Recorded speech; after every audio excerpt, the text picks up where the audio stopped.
Hey guys, it's Fox with Foxo Games, and we're back at it in Dark Souls. Today's discussion is going to be about solutions to hacking.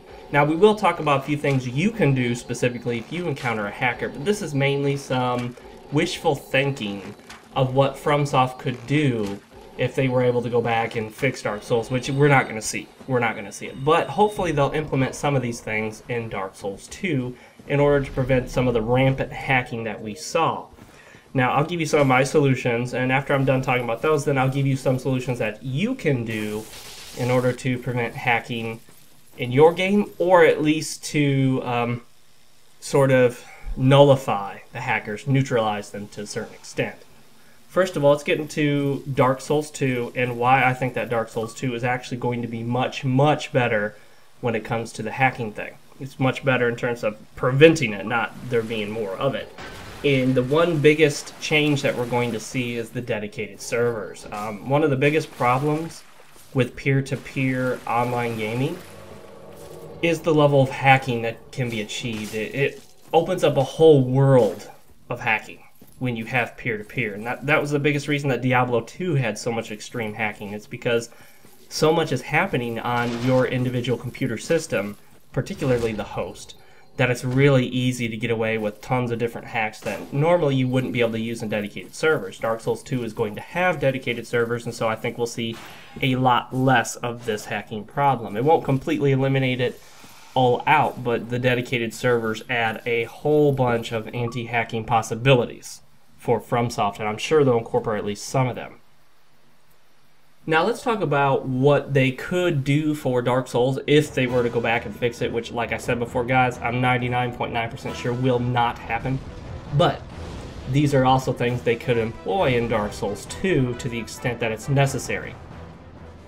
First off, I think one of the biggest solutions to hacking in either Dark Souls or Dark Souls 2, depending on how it works in Dark Souls 2, is to implement a stat level check. And what this is you're checking the character's stats to make sure that their stats match their level. So you wouldn't see these level 20 guys running around with 99 of all stats. Obviously that's impossible. This would check to make sure that your level matches the amount of stat points that you have based on your class. And you know, people can change the class, modify the class with save editors and whatnot, but you could still implement something that would keep your stats within a few actual level points of what your level would have to be, depending on the class that you pick for your character. Now, when do you do this stat level check? Well, I would say you do it in a few cases, and it wouldn't really slow down the game at all. It's very simple. Basically, you do the stat level check upon starting a character. So as soon as you load the character up, it does the stat level check. Then, every time you enter through a fog wall, it does a stat level check. In particular, boss fog walls. And third, possibly the more important one that would even prevent any stay resident programs, especially on the PC version, you do the stat level check upon invasions, whether you're being invaded or whether you invade someone else. So at this point, we would fix virtually all of the save editing that's going on, because people aren't save editing on the fly. Now, this in itself wouldn't prevent the unlimited health hack. We would need something else for that. But this would prevent all of those other hacks where people have modified stats. In addition to this, I think you could check their weapons and the items on them to make sure that they're not modified. I don't think it would take too much processing power. I don't think it would take too much time. I think it would be pretty simple and easy. In the event that you do try to invade somebody and you're hacking or they're hacking, it would simply fail out. And in the case that it finds you to be at fault, I think the solution would be to kick you out of the game and say that the game data is corrupted. I don't necessarily think it should eliminate or delete that save because of the possibility of errors. Like, you wouldn't want it accidentally flagging one of your characters as hacked or edited and then deleting it. That would suck. That would be very disappointing. But the stat level check is one of the most effective ways to do it. Additionally, in that stat level check, you could do a health and stamina check to make sure that both your health and stamina match your stats and equipment. So if we use the example of Dark Souls, you know, if you had, for example, let's say a 20 on your vitality, your health shouldn't be, you know, 2200. It wouldn't happen no matter what items you have. But, you know, let's say you've got the Ring of Favor and Protection and the Mask of the Mother and the Tiny Beans ring, and you've got 99 vitality, then yeah, you would be in the 2000s. That would make sense. But, you know, having a low vitality and health over 2000 would be ridiculous. But, you know, whatever you have, 99 vitality and all the vitality increasing items, you still wouldn't have 6,000 health or 9999 health. So we could check that as well at the same time that you do the stat level check. Another thing that would be useful is checking for multiple copies of one copy spells. You should never have more than one of the Dark Moon Blade. Even if you do a New Game Plus, you only receive one copy. Same with the Sunlight Blade.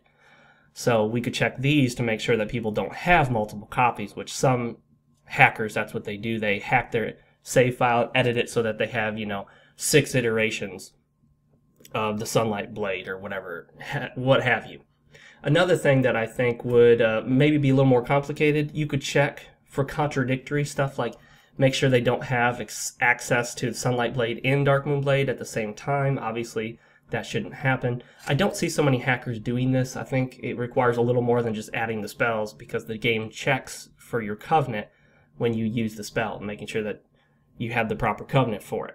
Of course, with save editing, you can circumvent a lot of things that are otherwise, you know, not meant to be done just because you're doing things out of order or without the proper game flags. You know, you can do some interesting stuff with Smo and Ornstein when you edit your save file and instantly teleport to the bonfire that's in the boss room, and they're still alive because you just added that bonfire through a save editor.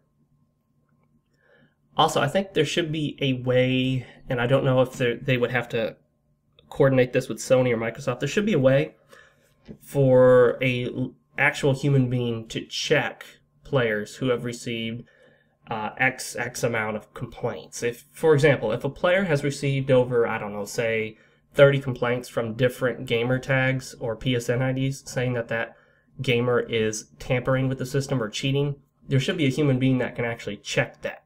That there should be some sort of check that they can do. I don't know how easy that would be with the save files being saved locally to hard disk or drive.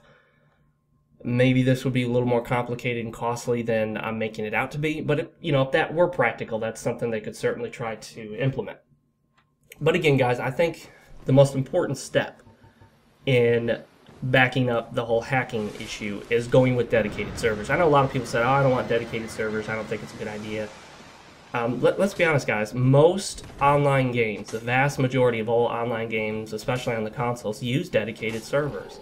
And look at the online experiences people have with those. Other than lag, which is, you just cannot do anything about lag, guys. Sometimes you're going to get latency in the internet, and there's nothing you can do about it, because it may be at a hop that's several steps between you and that server. And sometimes you can try to reroute your connection to go a different way, but ultimately, the internet's the internet. Sometimes it slows down, sometimes there's faulty steps along the way, sometimes servers go down.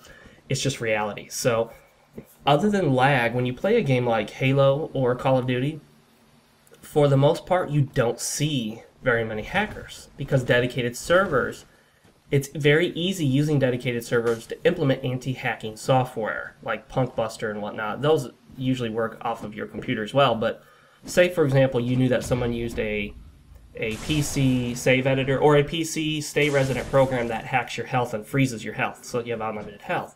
Well, if you were connecting to a dedicated server, that dedicated server could do a quick check to see if your health isn't going down when you're attacked. You could do a quick check to see if that resident program is active on your code, on your computer. And this is something that FromSoft could change without needing the permission of Microsoft or Sony. They could do it on their dedicated servers, so they wouldn't have to go through a very expensive patch process. A lot of people don't realize when a game company releases a patch for a game on the consoles, it's very expensive. It is very expensive.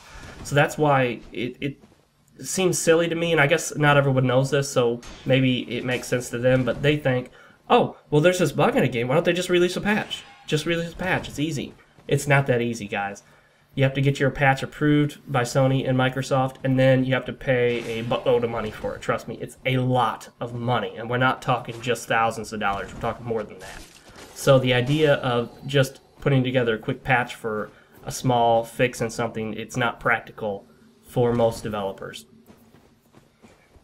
Alright, so we've talked about ways to prevent hacking in the future, particularly for Dark Souls 2, and also some kind of retroactive things they could have done for Dark Souls, you know, had they implemented them at the time. Let's talk about what you can do right now when you encounter hackers in Dark Souls. Okay, so let's say you're on the PC version, and you're fighting some dude, and you notice he's got one of those unlimited health hacks. Or let's say you're in the Xbox 360 version, and you're fighting some dude in the forest, and you realize he's got a huge amount of health. Now, there is a rumor out there that there's an unlimited health hack for the 360. No, there is not. Believe me, guys. I know some of you right now are thinking, oh, yes, there is, dude. Yes, there is. I know there is, because there's this dude, and I fought him, and his health didn't go down. The reason his health doesn't go down is because the hack file has given him so much health that the health bar doesn't move until you lower the health far enough, because the health bar isn't designed for as much health as he has hacked on this character. It's not unlimited, believe me. There are videos out there showing these guys being killed. They can be killed, they do have limited health, they just have such high health that it takes a long time before their health bar even shows them taking damage. And because of this, you may actually see that when you attack them, it won't show you health damage numbers. That's not unlimited health on the 360. The only system that has the unlimited health hack is the PC. I guarantee you guys, trust me, I guarantee you. This is fact, okay? So don't get confused about that. However, let's say you encounter one of these guys. He's got a ton of health on the 360 or unlimited health on the PC. Well, if you don't want to go the trouble of actually trying to kill him, knock him off a cliff, whatever, here's a solution that I recommend. This is a solution that I frequently use. Disconnect. Now, you can disconnect however you choose. You can go to Xbox and go to the home. You can close out the program on your PC. You can pull your Ethernet cable. Whatever you do, disconnect. However you want to do it, you can disconnect. And I think this is a very effective strategy. I think it's a very good strategy, because what you're doing is you're denying the player the pleasure, the experience of actually being able to even fight you. And if everybody who actually knew what cheating was, don't disconnect from someone just because you don't like their strategy. And I admit I've done it before. You know, I'm not particularly proud of having done that, but don't disconnect from someone just because you don't like it. You know, don't disconnect just because, oh, well, they're ganking me and I don't like it. Disconnect from a legitimate cheater, because you want to take away their ability to even enjoy the game experience. What they're looking for is the experience of fighting you and winning. Don't give them that. Don't even give them the experience of fighting. If everybody who encountered a cheater disconnected, that cheater would quickly get bored and quit, because they wouldn't get anything out of it. They wouldn't even be able to play.